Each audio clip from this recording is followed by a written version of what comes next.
Salut mes petits pragmas. Alors, on a une question qui revient régulièrement. C'est oui, mais c'est la géo-ingénierie qui modifie le climat. Alors, la géo-ingénierie existe, hein, ça je vais pas vous le cacher, hein, je vais pas vous faire de bobard sur cet état de fait. Hein, la géo-ingénierie existe. Hein, à Dubaï, ils s'en sont déjà servis. Ça existe, c'est des techniques qui sont au point. Maintenant, est-ce qu'on peut réellement changer et influer le climat avec de la géo-ingénierie? Et mieux, est-ce qu'on a intérêt à le faire? Est-ce que utiliser la géo-ingénierie ne va pas provoquer des événements en chaîne, en cascade comme ça, dont on n'aura plus la maîtrise? Et le remède pourrait être plus désastreux que le mal. Dérégler un écosystème, ce n'est pas rien. Et là-dessus, je vous ai trouvé, bien entendu, hein, vous me connaissez maintenant, je vous ai trouvé un article qui en parle, parce que moi, quand des questions sont soulevées dans les commentaires, vous pensez bien que ça m'intéresse, et j'ai envie de vous renseigner. Le réchauffement, peut-on vraiment modifier le climat grâce à la géo-ingénierie? La géo-ingénierie peut-elle contribuer à réduire les risques de changement climatique pour la sécurité nationale des États, ou les aggraverait-elle au contraire en générant des tensions? Cet article a été initialement publié sur The Conversation. L'emblématique accord de Paris sur le climat a donné naissance à un nouveau slogan dans les pays en développement. 1,5 pour rester en vie. Il se réfère à l'objectif international de maintenir le réchauffement climatique en dessous de 1,5 degrés par rapport à l'ère pré-industrielle. Mais le monde dépassera probablement ce seuil d'ici une décennie.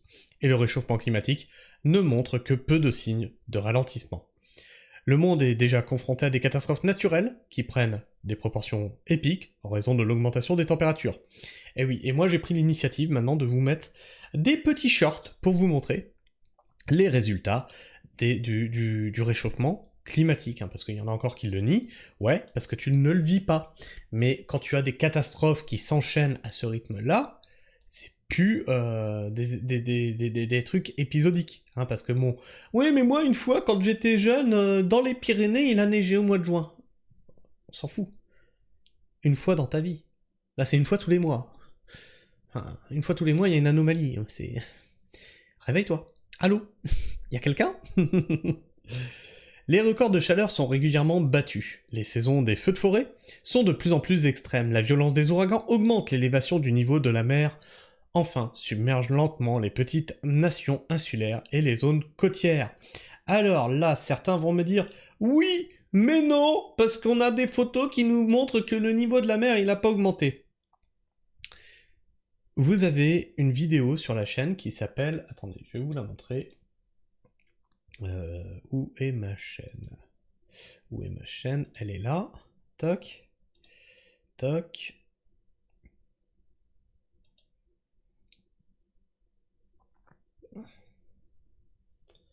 Hop là, capture d'écran. Vous avez cette vidéo sur la chaîne. Le changement climatique est un cycle naturel. Et on y répond à toutes les questions des climato-sceptiques. Hein, toutes les questions qui sont régulièrement données. Et donc ce fameux « oui, mais le niveau de la mer n'augmente pas ». Donc ça, on l'a déjà fait. Donc venez pas me le remettre dans les commentaires, ou sinon vous serez redirigé tout simplement vers cette petite vidéo.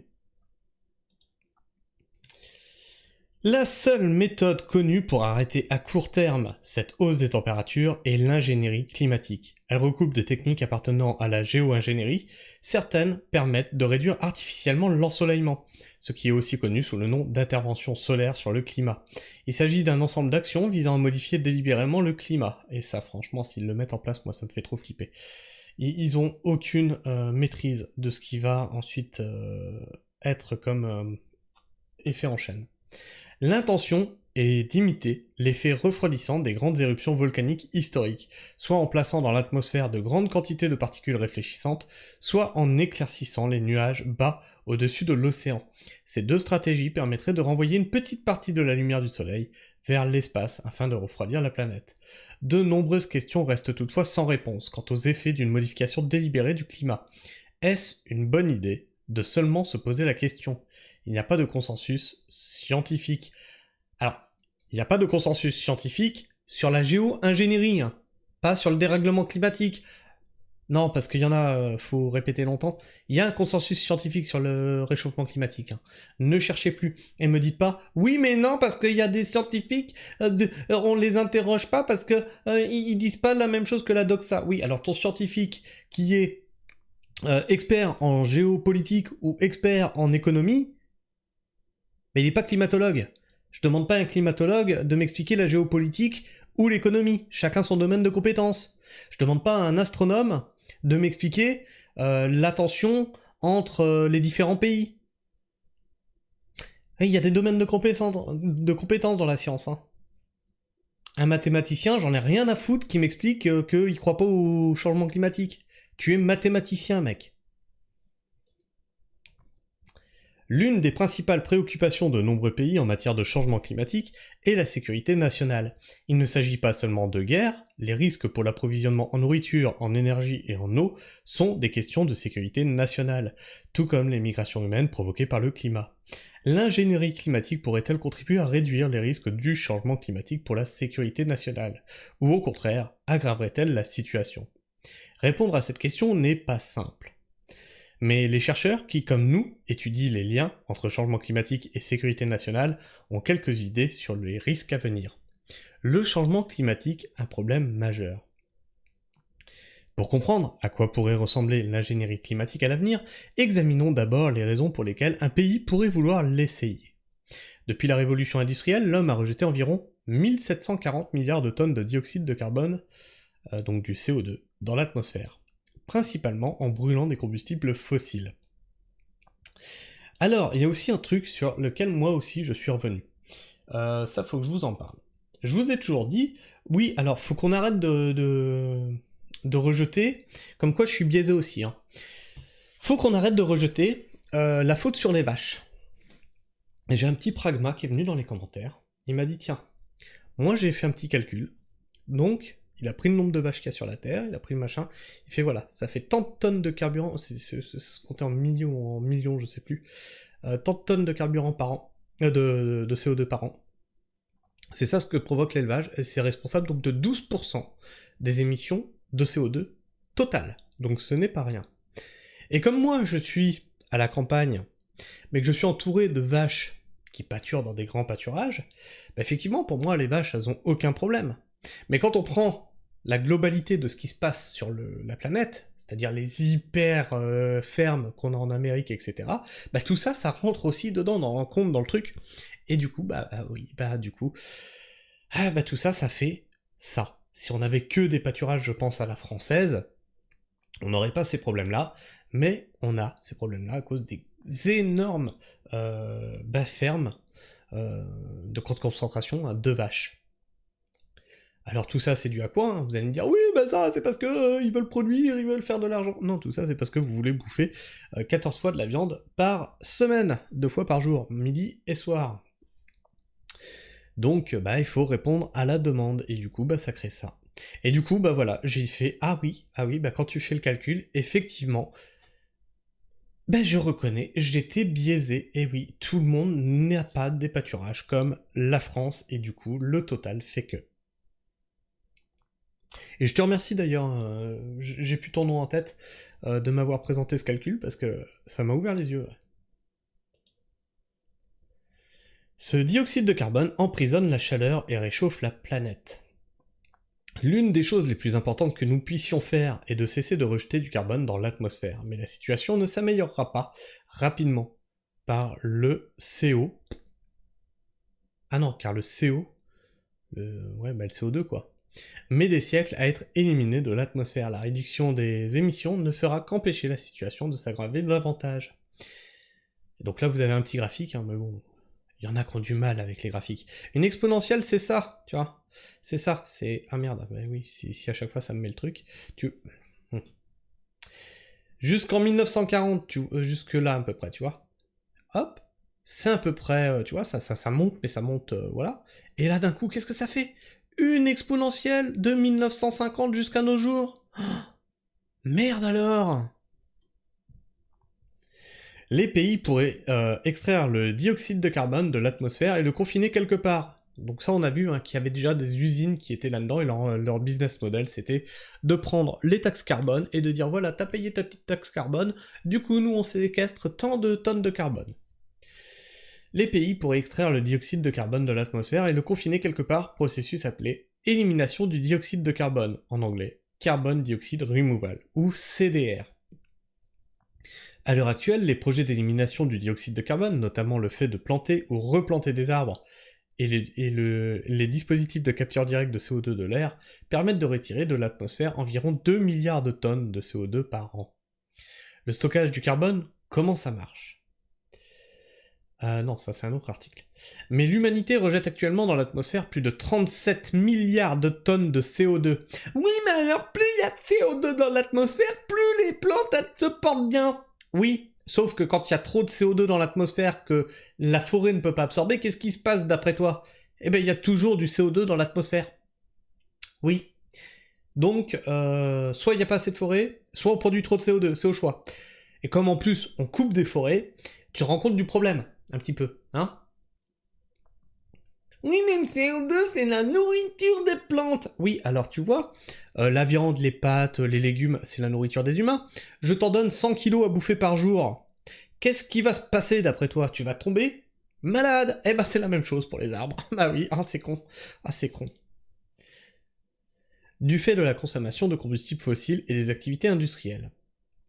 Tant que la quantité de CO2 ajoutée dans l'atmosphère sera supérieure à la quantité éliminée, les sécheresses, les inondations, les ouragans, les vagues de chaleur et l'élévation du niveau de la mer, parmi les nombreuses autres conséquences du changement climatique, continueront de s'aggraver.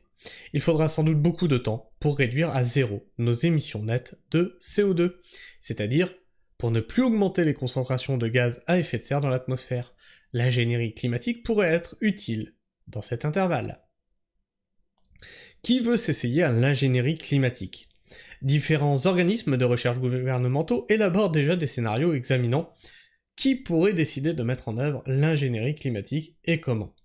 L'ingénierie climatique devrait être peu onéreuse par rapport au coût que représente l'élimination des émissions de gaz à effet de serre, mais il faudrait tout de même des milliards de dollars et des années de développement et de fabrication pour obtenir une flotte d'avions capable de transporter chaque année des mégatonnes de particules réfléchissantes dans la stratosphère.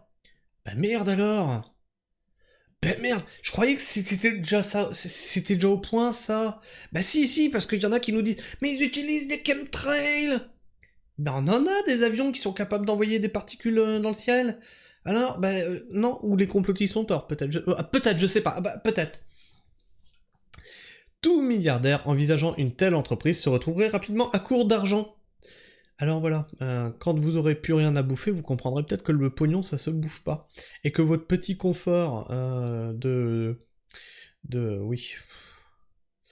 consommateur, votre petit confort de consommateur sera bien peu de choses. Quand vous aurez plus rien à bouffer, et quand vous crèverez de chaud, ou que vous serez inondé, ou votre maison sera détruite par la grêle, voilà, continuez à être des bons consommateurs, vous avez raison. En dépit de ce que la science-fiction pourrait suggérer. Malgré tout, un seul pays, ou une coalition de pays, constatant les effets néfastes du changement climatique pourrait faire un calcul géopolitique et financier, et décider de mettre en place des pratiques d'ingénierie climatique de sa propre initiative. C'est ce qu'on appelle le problème du free driver. C'est-à-dire que si le coût de ces technologies n'est pas prohibitif, un pays moyennement riche pourrait décider unilatéralement de modifier le climat de la planète. Par exemple, les pays confrontés à des vagues de chaleur de plus en plus dangereuses pourraient vouloir provoquer un refroidissement du climat. Et oui, donc on voit que d'ailleurs Dubaï, ils se sont pas gênés pour utiliser des fusées à ensemencer des nuages pour faire pleuvoir.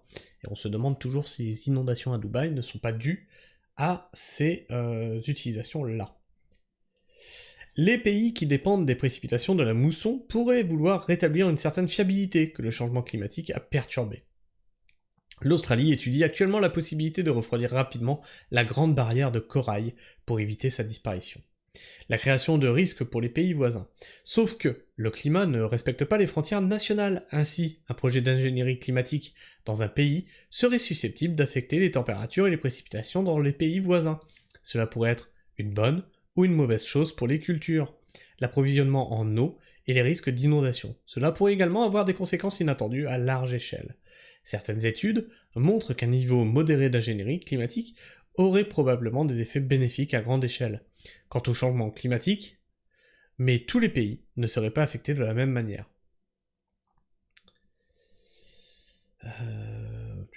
Pourquoi ça tombe ici, ça ? Une fois les mesures d'ingénierie climatique déployées, les pays pourraient également être plus enclins d'accuser la géo-ingénierie d'être à l'origine des événements extrêmes, tels que les ouragans, les inondations et les sécheresses, quelles que soient les preuves. L'ingénierie climatique peut déclencher des conflits entre les pays, conduisant à des sanctions et à des demandes de compensation. Le changement climatique peut rendre les régions les plus pauvres plus vulnérables encore, et l'ingénierie climatique ne devrait pas exacerber ces dommages. Certains pays en bénéficiant de l'ingénierie climatique seraient plus résilients face aux conflits géopolitiques, tandis que d'autres seraient lésés, et d'autant plus vulnérables. Ah, j'ai cru que la caméra avait figé. Certes, des expériences de faible échelle ont été menées, mais personne n'a encore pratiqué l'ingénierie climatique à vaste échelle. Je répète, mais personne n'a encore pratiqué l'ingénierie climatique à vaste échelle. Ça va les chemtrailistes là, ça rentre un peu ? On n'a pas les avions pour balancer les particules, et on vous dit, voilà, ça n'a pas été encore pratiqué, donc on se calme, on se détend, tu peux sortir dehors, tu n'es pas empoisonné par des... On nous pulvérise comme des cafards. Ah, qu'est-ce que vous pouvez m'agacer quand vous dites ça ? Réveillez-vous !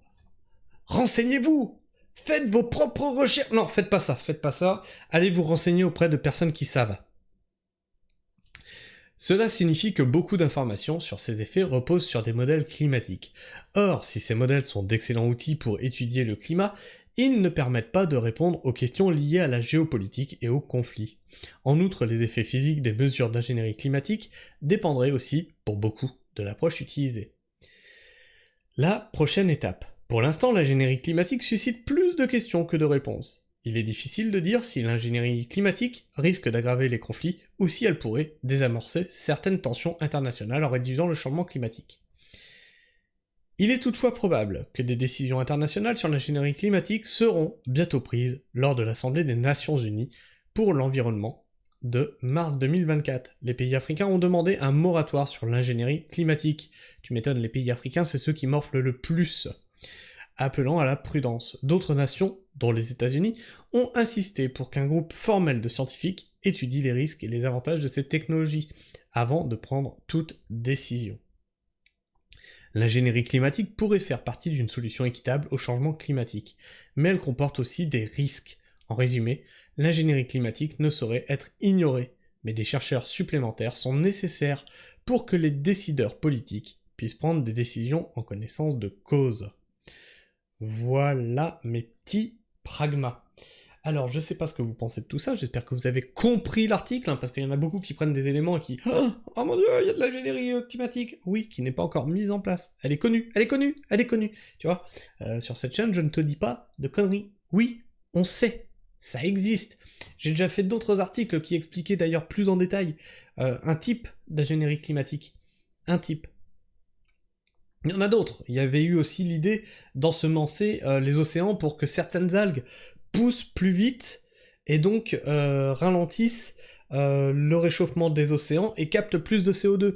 Sauf qu'en faisant développer plus ces algues-là, quel effet en chaîne ça entraîne derrière ? Et personne ne veut prendre cette responsabilité-là. Tu comprends bien. Donc, voilà où on en est sur l'ingénierie climatique. Partagez-moi vos opinions et vos avis dans l'espace commentaire.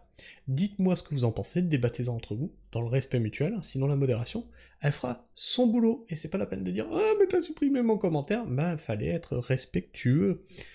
Voilà. Et puis si tu veux soutenir la chaîne, tu peux liker, t'abonner, clocher et partager. Partager, c'est très important si vous voulez me rendre plus visible dans ces algorithmes que sont YouTube.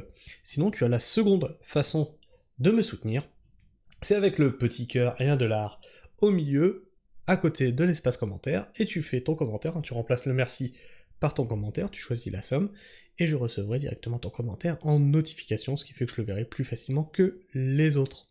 Sinon, tu peux passer directement sur ma page Tipeee, mais la version payante, bien sûr, n'est pas obligatoire pour pouvoir accéder à mes vidéos. Tout le monde est à la même enseigne, et c'est juste vous qui décidez de faire un don ou non. En tout cas, moi je vous fais la bise, prenez soin du sol, et restez pragmatiques. Ciao.